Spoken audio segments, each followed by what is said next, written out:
प्यारे बच्चों, कैसे हैं आप सब। उम्मीद करती हूँ आप लोग अच्छे होंगे। आज आपकी वर्कशीट नंबर 15 आई है। इसे अच्छे से लेबल कीजिए, आज की डेट डालिए, अपना नाम, अपने टीचर का नाम लिखिए और अपनी क्लास लिखिए। आप सबको पता है कि ये क्लास 6 to 8 के बच्चों के लिए है। चलिए तो हम लोग इसे पढ़ना शुरू करते हैं। ये हिंदी की है, एक ही लैंग्वेज में आई है, तो आप लोग सब लोग इसे कर लेंगे। प्यारे बच्चों, आइए हम एक कविता का पाठ करते हैं, यानी एक कविता को पढ़ते हैं। आप इस कविता को पढ़िए और सोचिए कि इस कविता में किसके बारे में बात की गई है। इस कविता को ध्यानपूर्वक पढ़िए और नीचे दिए गए अभ्यास कार्य को पूरा कीजिए। तो चलिए हम लोग इस कविता को पढ़ लेते हैं और फिर अभ्यास कार्य को पूरा करेंगे। यहाँ लिखा है, तुमने क्या नहीं देखा, आग सी झलकती मैं, पेड़ पौधे जीव जंतु सबको रात दिन झुलसाती मैं। तुमने क्या नहीं देखा, बाढ़ सी उमड़ती मैं, रिमझिम बरसती मैं। नहीं मुझे पहचाना, धूल भरी आंधी में, तिनका सी उड़ती मैं।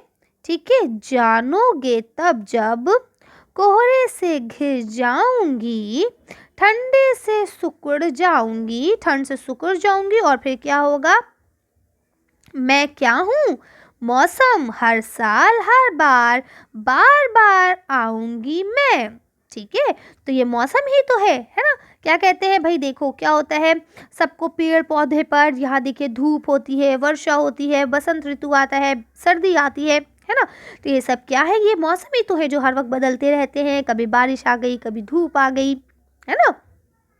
आगे देखिए क्या लिखते हैं।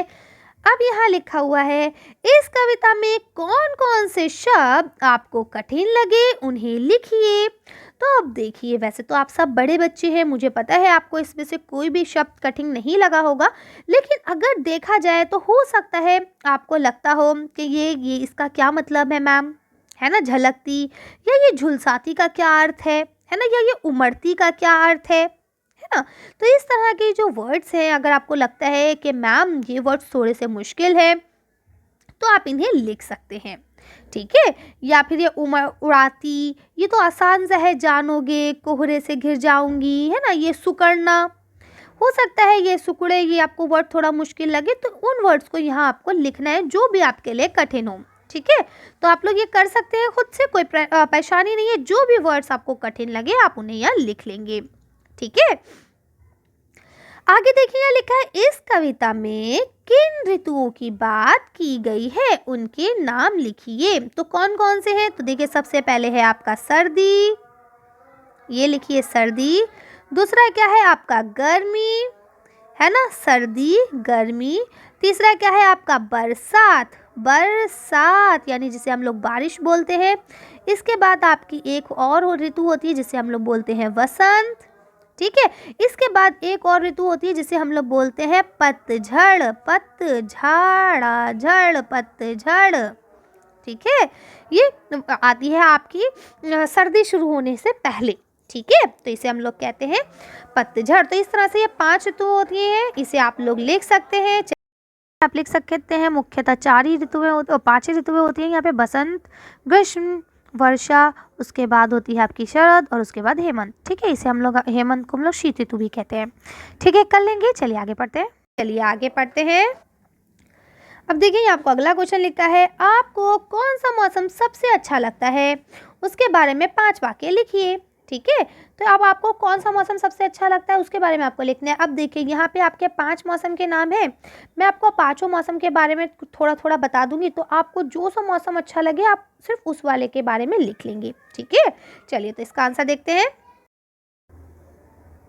देखिए प्यारे बच्चों, मैंने यहाँ पे आप लोगों के लिए आंसर लिख दिया है। तो सबसे पहले मैंने वर्षा ऋतु के बारे में लिखा है। ठीक है, तो यहाँ देखिए लिखा है कि ग्रीष्म ऋतु के बाद वर्षा ऋतु का आगमन होता है, ये इसके बाद आती है ना।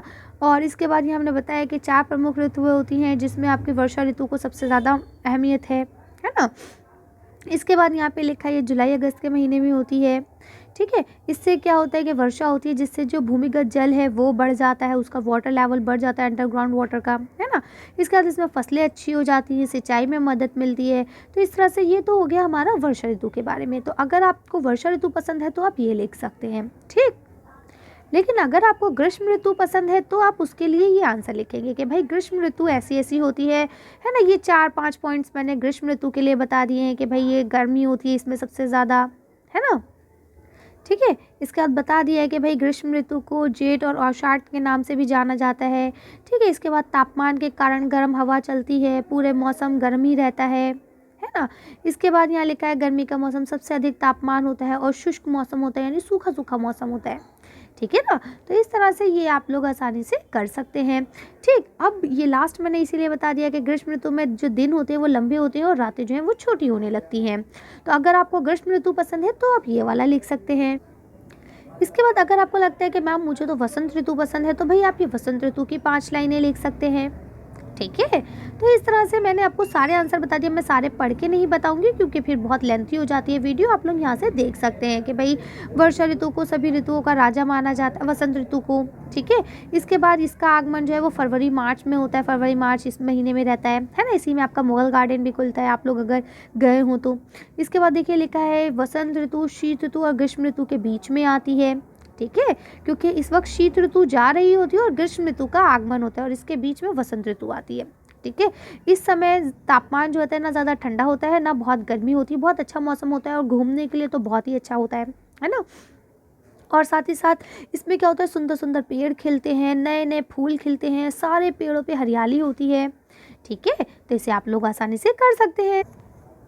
अब अगर आपको शरद ऋतु पसंद है, शरद किसे कहते हैं, जो आपकी होती है पतझड़ वाली ऋतु, है ना, ऑटम जिसे इंग्लिश में बोलते हैं हम लोग, ठीक। तो ये देखिए यहाँ लिखा है कि भाई ये जो है ये वर्षा ऋतु के बाद आती है, शीत ऋतु से पूर्व आती है, बल्कि ये गर्मियों के बाद आती है ना।